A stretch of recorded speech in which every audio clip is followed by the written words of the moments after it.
A study I began before our course started will become fully comprehensible only if we go back even further in considering the development of humanity in recent history. Basically, we have only given a few indications concerning the developments in the 19th century. It will be our purpose today to follow the spiritual development of mankind further back in time, giving special attention to an extraordinarily important and incisive event in the evolution of Western civilization. It is the turning point that came about in the 4th century. There emerged at that time a figure still vivid in the memory of Western civilization named Aurelius Augustinus. We find in him a personality who had to fight with the great intensity, on the one hand, against what had come down from ancient times, something attempting during those first Christian centuries to establish Christianity on the basis of a certain ancient wisdom. On the other hand, he had to struggle against another element, the one that eventually was victorious in Western civilization. It rejected the more ancient form and limited itself to comprehending Christianity in a more external, material way, not to penetrate Christianity with ideas of ancient wisdom, but simply to narrate its events factually, according to the course it had taken since its establishment, comprehending it intellectually as well as that was possible at that time.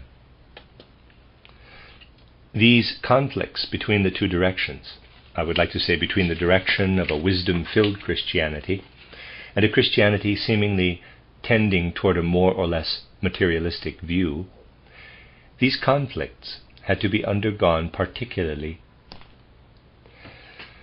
by the souls of the 4th and the early 5th century in the most intense way. And in Augustine, humanity remembers a personality who took part in such conflicts. In our time, however, we have to understand clearly that the historic documents call forth almost completely false ideas of what existed prior to the 4th century A.D. As clear as the picture may be since the 5th century, as unclear are all the ordinary ideas concerning the preceding centuries.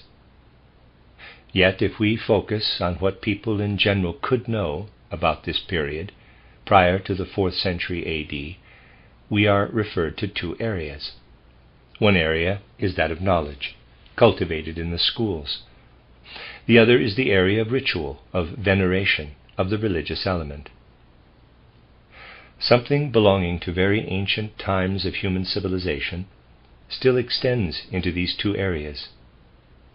Though cloaked in a certain Christian coloring, this ancient element was still more or less present during the first Christian centuries in both the stream of wisdom and that of ritual. If we look into the sphere of wisdom, we find preserved there a teaching from earlier times. In a certain sense, however, it had already begun to be replaced by what we today call the heliocentric world system. I have spoken of this in earlier lectures here. Nevertheless, it still remained from former astronomical teachings and might be designated as a form of astronomy, but now not from the standpoint of physical cosmological observation. In very ancient times, people arrived at this astronomy. Let us call it etheric, in contrast to our physical astronomy, in the following way. People of old were still fully aware of the fact that human beings, by nature, belong not only to the earth, but also to the cosmic surroundings of the earth, the planetary system. Ancient wisdom had quite concrete views concerning this etheric astronomy. It taught that if we turn our attention to what makes up the organization of the upper part of the human being, and here I make use of expressions that are familiar to us today, insofar as we view the etheric body of man, the human being stands in interaction with Saturn, Jupiter, and Mars. People thus considered certain reciprocal effects between the upper part of the human etheric body and Saturn, Jupiter, and Mars.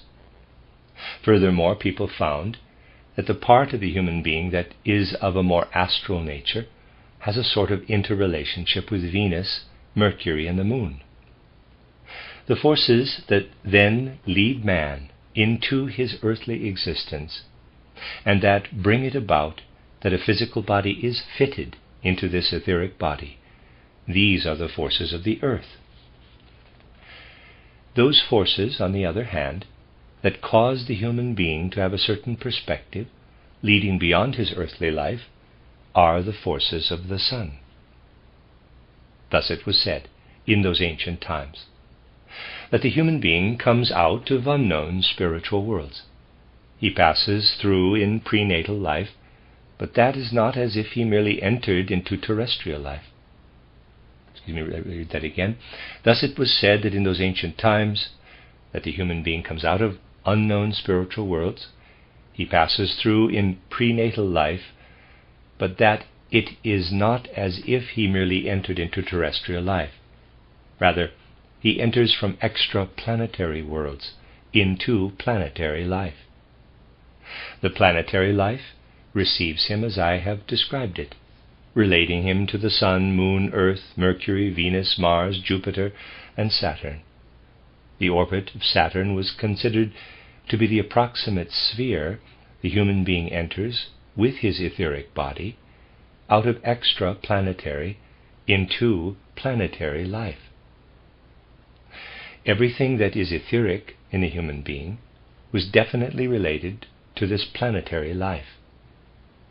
Only insofar as the etheric body then expresses itself in the physical body, only to that extent was the physical body related to the earth.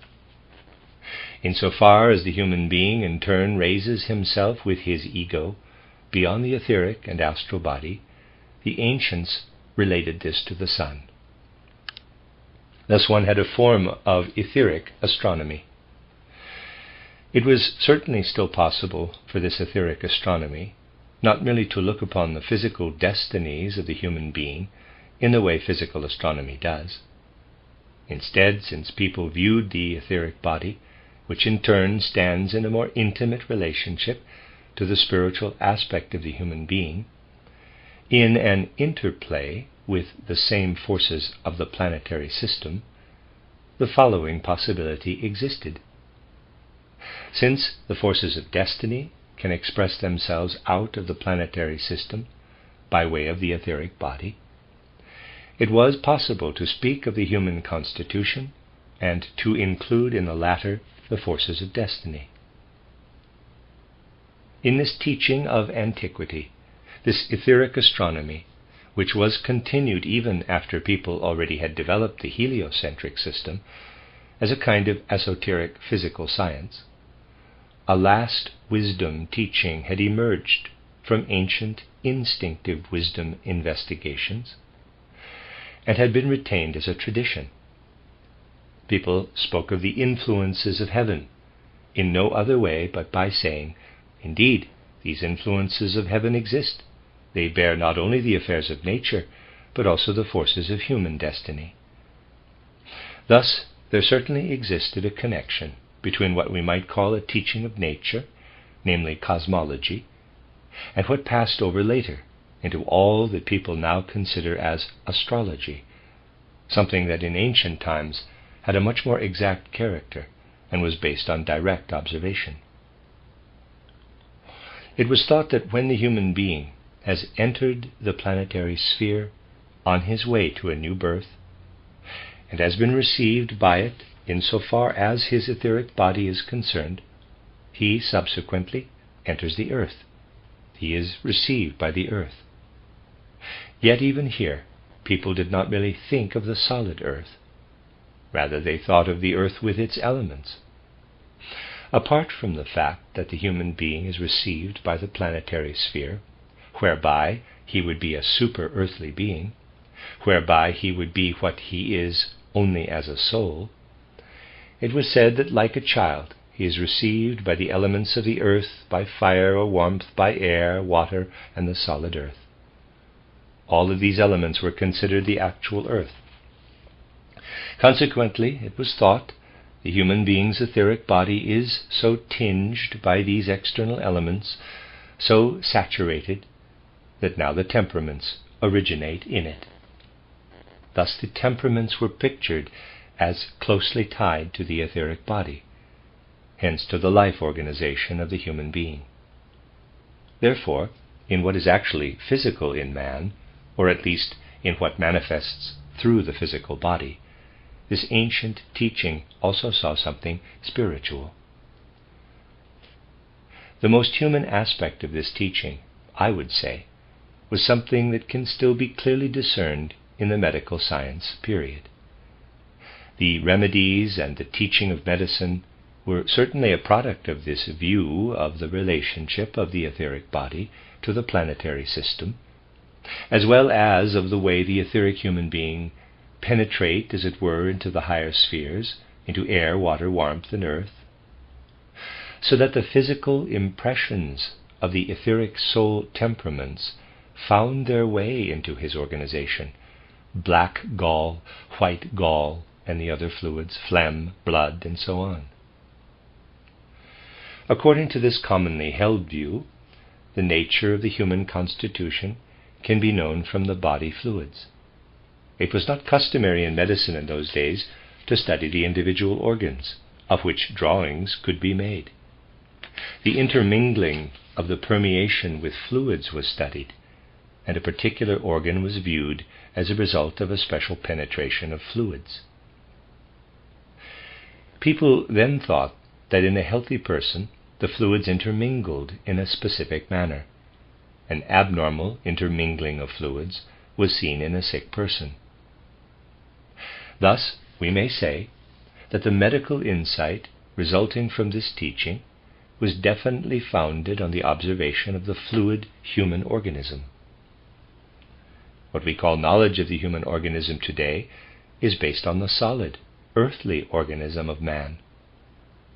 In regard to the view of the human being, the course taken has led from an earlier insight into the fluid man to a more modern insight into the solid human being, with sharply contoured organs. The direction taken by medicine runs parallel to the transition from the ancient etheric astronomy to modern physical astronomy. The medical teaching of Hippocrates still corresponds essentially to etheric astronomy, and actually the accomplishments of this medical conception, concerned with the intermingling of fluids in man, remained well into the 4th century A.D. in an exact manner, not only in tradition as it was later. Just as this ancient astronomy was subsequently obscured after the 4th century, and physical astronomy took the place of the old etheric astronomy in the 15th century, so too pathology and the whole view of medicine was then based on the teachings of the solid element, of what is bounded and expressed by sharp contours in the human organism.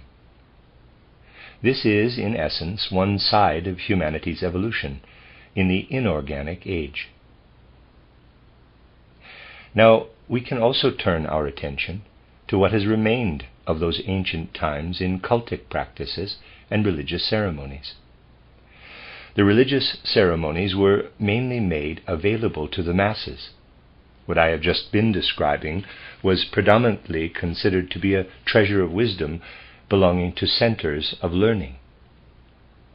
Those cultic practices that found their way from Asia into Europe, and that, insofar as they are religious endeavors, correspond to the view I have just explained, are known as Mithras worship. It is a worship we find even as late as the first Christian centuries, extending from east to west. We can follow its path through the countries of the Danube as far as the regions of the Rhine and on into France. This Mithras worship, familiar to you as far as its outer forms are concerned, may be briefly characterized by saying that along with the earthly and cosmic context, the conqueror of the Mithras bull was depicted imaginatively and pictorially in the human being. riding on the bull and vanquishing the bull forces. Nowadays, we are easily inclined to think that such images, all cultic pictures, religious symbolizations, which, if we may say so, have emerged organically out of the ancient wisdom teachings, are simply the abstract, symbolic product of those teachings.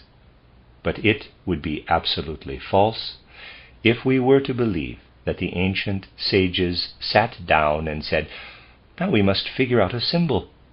For ourselves, we have the teaching of wisdom. For the ignorant masses, we have to think up symbols that can then be employed in their ceremonial rites," and so on. Such assumptions would be totally wrong. An assumption approximately like that is entertained by modern Freemasons. They have similar thoughts about the nature of their own symbolism. But this was certainly not the view of the ancient teachers of wisdom. I should now like to describe the view of these sages of old by referring in particular to the connections of the Mithra worship to the worldview I have just outlined above. A fundamentally important question could still be raised by those who had retained a vivid view of how the human being is received into the planetary world with his etheric body, of how man is subsequently received into the sphere of earthly elements, into warmth or fire, air, water, and earth, of how through the effects of these elements on the human etheric being, black gall, white gall, phlegm, and blood are formed. They ask themselves a question that can occur now to a person who truly possesses imaginative perception. In those times, the answer to this question was based on instinctive imaginative perception, but we can repeat it today in full consciousness. If we develop an imaginative conception of this entrance of the human being from the spiritual world through the planetary sphere into the terrestrial sphere of fire, air, water, and earth, we arrive at the realization that if something enters from the spheres beyond into the planetary sphere, hence into the earth's sphere, and is received there, this will not become a true human being. If we develop a picture of what is actually evolving there, if we have an imaginative view of what can be beheld in purely imaginative perception outside the planetary sphere, then enters into and is received by the planetary sphere and is subsequently taken hold of by the influences emanating from the earth sphere, we see that this does not become a human being. We do not arrive at a view of man. Instead, we attain to a conception that can be most clearly represented if we picture not a human being, but a bull, an ox. The ancient teachers of wisdom knew that no human beings would exist on earth if there were nothing besides this extra-planetary being that descends into the planetary sphere of evolution. They saw that at first glance one does arrive at the conception of the gradual approach of an entity out of extra-planetary spheres into the planetary and hence the earth sphere. But if one then proceeds from the content of these conceptions and tries to form a vivid imaginative view, it does not turn into a human being. It becomes a mere bull. And if one comprehends nothing more in the human being but this, one merely comprehends what is bull-like in human beings. The ancient teachers of wisdom formed this conception. Now, they said to themselves, in that case human beings must struggle against this bull-like nature with something still higher. They must overcome the view given by this wisdom. As human beings, they are more than beings that merely come from the extraplanetary sphere, enter into the planetary sphere, and from there are taken hold of by the terrestrial elements. They have something within them that is more than this. It is possible to say that these teachers of wisdom came as far as this concept. This was the reason they then developed the image of the bull and placed Mithras on top of it, the human being who struggles to overcome the bull and who says of himself, I must be of far loftier origin than the being that was pictured according to the ancient teaching of wisdom. Now these sages realized that their ancient teaching of wisdom contained an indication of what is important here, for this teaching did look upon the planetary sphere, upon Saturn, Jupiter, Mars, Mercury, Venus, Moon, and so on. It also said that as the human being approaches the earth, he is constantly lifted up by the sun, so as not to be submerged completely in the terrestrial elements, so as not to remain merely what proceeds from the etheric body and the mixture of black and white gall, phlegm and blood, when it is received by the planetary sphere, and when the astral body is received by the other planetary sphere through Mercury, Venus, Moon. What lifts man upward dwells in the sun. Therefore these sages said, let us call man's attention to the sun forces dwelling in him. Then he will turn into Mithras, who is victorious over the bull. This then was the cultic image. It was not meant to be merely a thought-out symbol, but was actually to represent the fact, the cosmological fact. The religious ceremony was more than a mere outer sign. It was something that was extracted, as it were, out of the essence of the cosmos itself. This cultic form was something that had existed since very ancient times, and had been brought across from Asia to Europe. It was, in a sense, Christianity viewed from one side, viewed from the external astronomical side, for Mithras was the sun force in man. Mithras was the human being who rebelled against the merely planetary and terrestrial aspects. Now, a certain endeavor arose, traces of which can be observed everywhere when we look back at the first Christian centuries. The tendency arose to connect the historical fact, the mystery of Golgotha, with the Mithras worship. Great were the numbers of people at that time, especially among the Roman legions, who brought with them into the lands on the Danube and far into Central Europe, indeed even into Western Europe, what they had experienced in Asia and the Orient in general. In what they brought across as the Mithras worship, there lived feelings that, without reflecting the mystery of Golgotha, definitely contained Christian views and Christian sentiments. The worship of Mithras was considered as a concrete worship relating to the sun forces in man. The only thing this Mithras worship did not perceive was the fact that in the mystery of Golgotha, this sun force itself had descended as a spiritual entity and had united itself with the human being Jesus of Nazareth. Now, there existed schools of wisdom in the East, up until the 4th century A.D., that by and by received reports and became aware of the mystery of Golgotha, of Christ. The further east we go in our investigations, the clearer this becomes. These schools then attempted to spread a certain teaching throughout the world, and for a time there was a tendency to let flow into the Mithras cult what agrees with the following supersensory perception. The true Mithras is the Christ. Mithras is his predecessor. The Christ force must be poured into those forces in man that vanquish the bull. To turn the Mithras worship into a worship of Christ was something that was intensely alive in the first Christian centuries up until the 4th century. One might say that the stream intending to Christianize this Mithras worship followed after the spreading of the latter. A synthesis between Christendom and the Mithras worship was striven for. an ancient, significant image of man's being, Mithras, riding on and vanquishing the bull, was to be brought into relationship with the Christ being. One might say that a quite glorious endeavor existed in this direction, and in a certain respect it was a powerful one. Anyone who follows the spread of Eastern Christianity and the spread of Arianism can see a Mithras element in it, even though in already quite weakened form.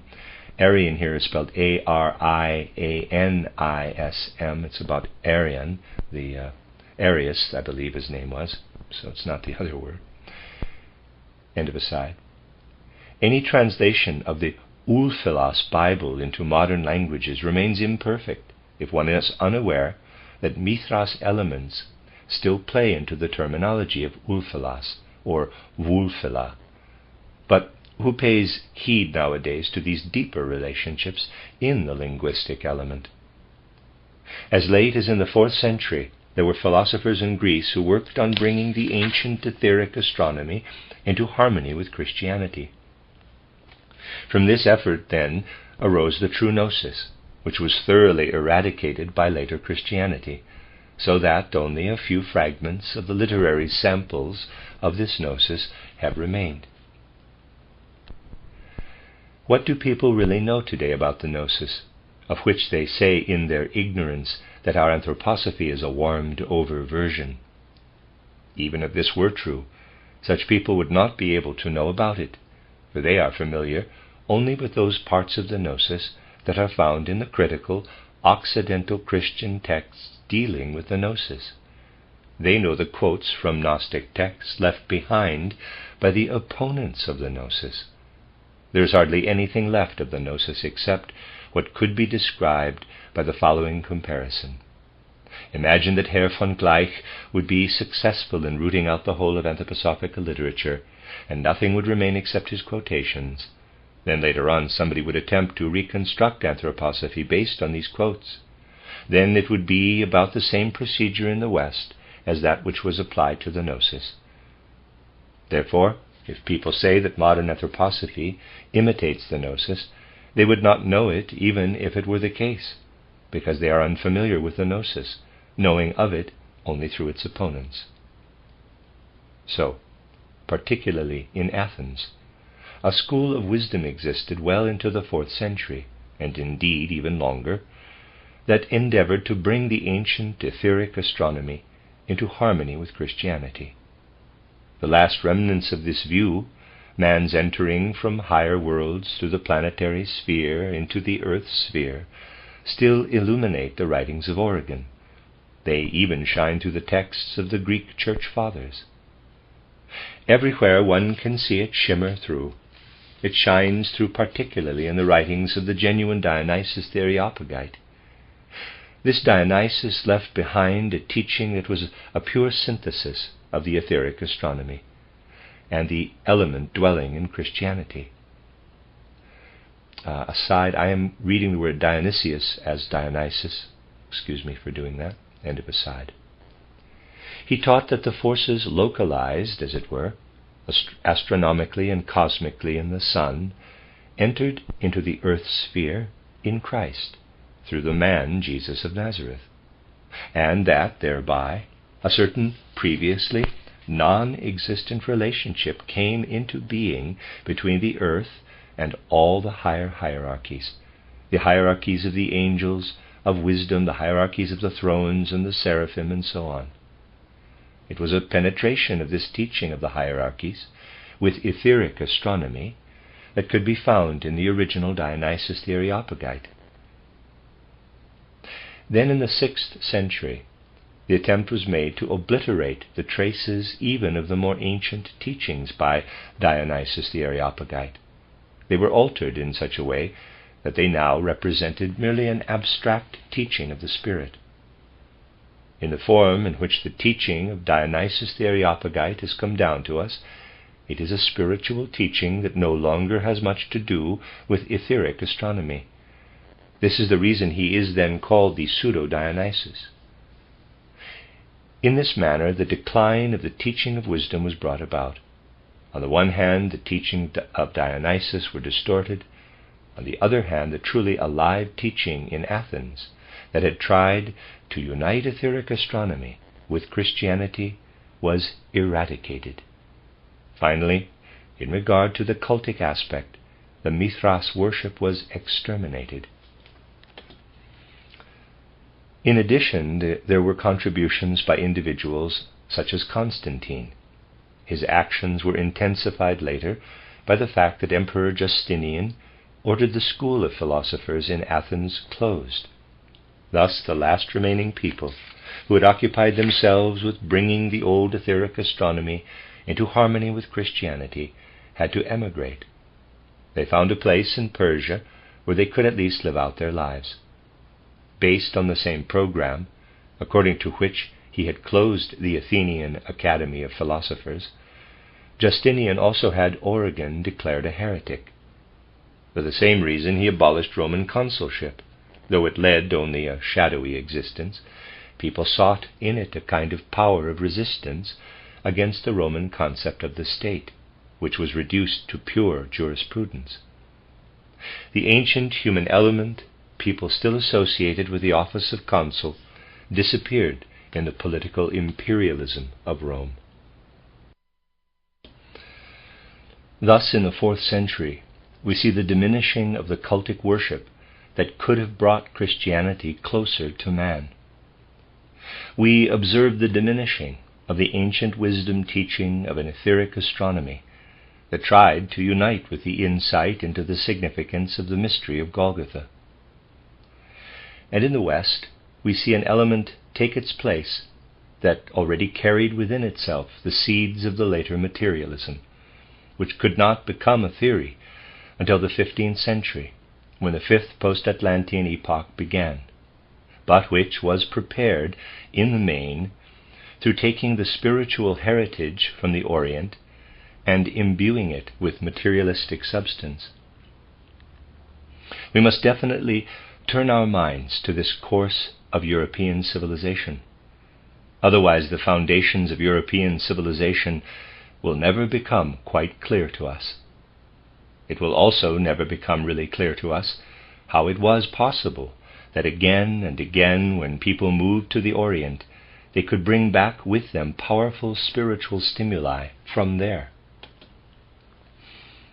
Above all else, throughout the first part of the Middle Ages, there was lively commercial traffic from the Orient up the Danube River, following exactly those routes taken by the ancient Mithras worship, which naturally had already died away at the beginning of the Middle Ages.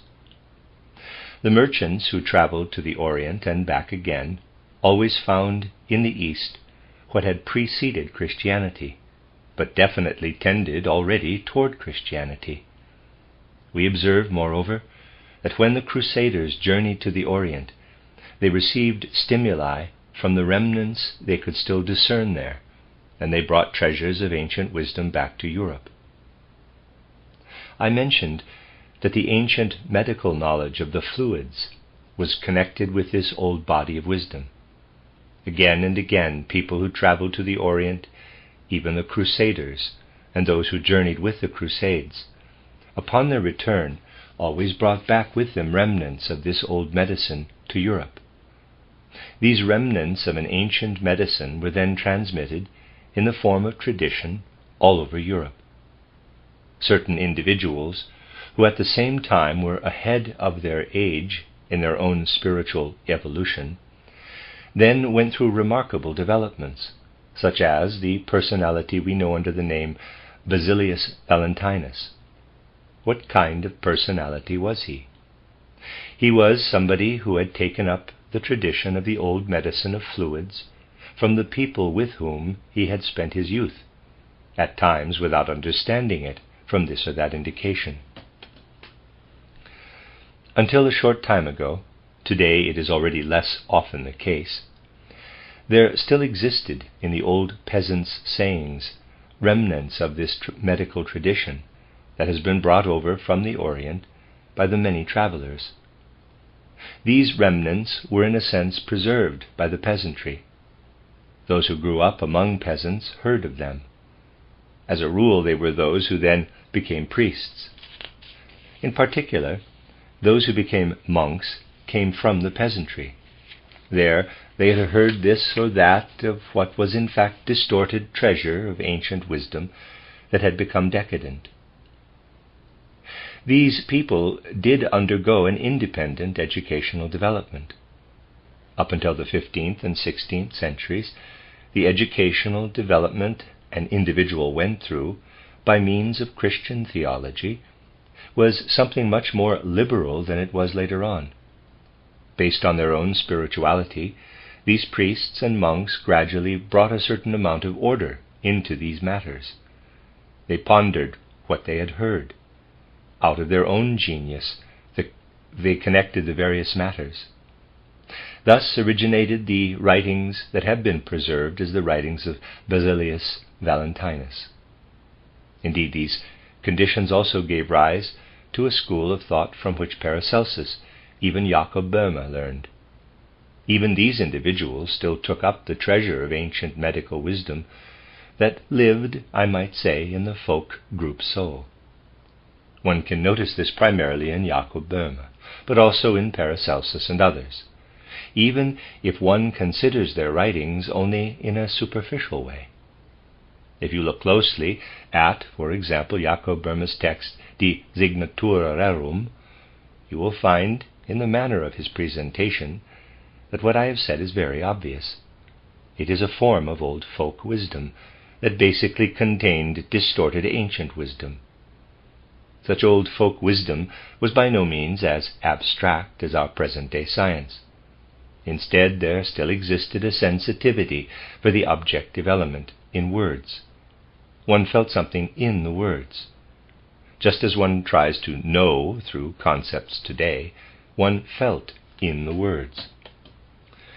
One knew that the human being had drawn the words out of the objective essence of the universe itself. This can become evident in Jacob Boehme's efforts to feel what really lies concealed in the syllable sul, sul, or again in the syllable phur, fur, of sulfur. See how Jacob Boehme struggles in De Signatura Rerum to draw something out of a word, to draw out an inner word extract, to draw something out of the word sulfur in order to come to an entity. The feeling is definitely present there, that when one experiences the extract of words, one arrives at something real. In former times, it was felt, something had settled into the words the human soul absorbed when it moved from spheres beyond, through the planetary sphere, into earthly existence. But what the soul placed into the words, due to its closeness to the intermingling of fluids, when the child learned to speak, was still something objective. There was still something in speech that was like instruction by the gods, not merely like human instruction. In Jacob Boehme we see this noble striving that can be expressed somewhat as if he had felt, I would like to consider speech as something in which living gods work behind the phenomena into the human organization, in order to form speech, and along with speech a certain treasure of wisdom.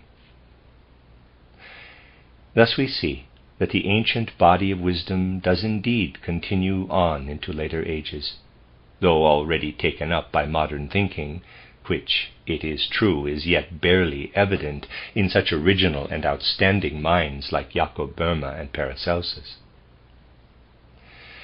Into what has thus been brought forth, the purely intellectualistic, theoretical element is now imprinted, the element that is based on man's physical thinking, and takes hold only of the physical realm. We see how on the one hand purely physical astronomy arises, and how on the other hand physiology and anatomy come about, which are directed exclusively upon the clearly defined organs of man, in short, the whole medical adumbration. Thus the human being gradually finds himself surrounded by a world that he comprehends only in a physical sense, and in which he himself, as a cosmic being, certainly has no place. Concerning himself, he grasps only what he has become by virtue of the earth. For it is thanks to the earth that he has become this solidly bounded physical organic being. He can no longer reconcile what is revealed to him of the universe through physical astronomy with what dwells in his form and points to something else. He turns his attention away from the manner in which the human form indicates something else. He finally loses all awareness of the fact that his striving for erect posture and the special manner and means by which he attains to speech out of his organism cannot originate from the Mithras bull, but only from Mithras. He no longer wishes to occupy himself with all this, for he is sailing full force into materialism. He has to sail into materialism, for religious consciousness itself, after all, has absorbed only the external material phenomenon of Christianity. It has then dogmatized this external material phenomenon without attempting to perceive through some wisdom how the mystery of Golgotha took place, but instead trying to determine through stipulations what truth is. Thus, we observe the transition from the ancient Oriental position of thinking based on cosmic insight to the specifically Roman European form of observation. How were matters, in quotes, determined in the Orient, and how could something be determined about the mystery of Golgotha based on Oriental instinctive perception? If we take the insight coming out of the cosmos, looking up at the stars, that insight, though it was an instinctive, elemental insight, should lead to, or was at least supposed to lead to, the meaning of the mystery of Golgotha. This was the path taken in the Orient. Beginning with the 5th century, there was no longer any sensitivity for this path. By replacing the Asiatic manner of determination more and more with the Egyptian form, earlier church councils had already pointed out that the nature of the mystery of Golgotha should not be determined in this manner, but that the majority of the fathers gathered at the councils should decide. The juristic principle was put in the place of the Oriental principle of insight. Dogmatism was brought into the juristic element. People no longer had the feeling that truth must be determined out of universal conscience. They began to feel that it was possible to ascertain, based on resolutions of the councils, whether the divine and the human nature in Christ Jesus was two natures or one, and other such things. We see the Egypto-Roman juristic element pervading the innermost configuration of Occidental civilization, an element that even today is deeply rooted in human beings, who are not inclined to permit truth to determine their relationship to it. Instead, they wish to make decisions based on emotional factors. Therefore, they have no other measure for determining things except majority rule in some form. We shall say more about this tomorrow.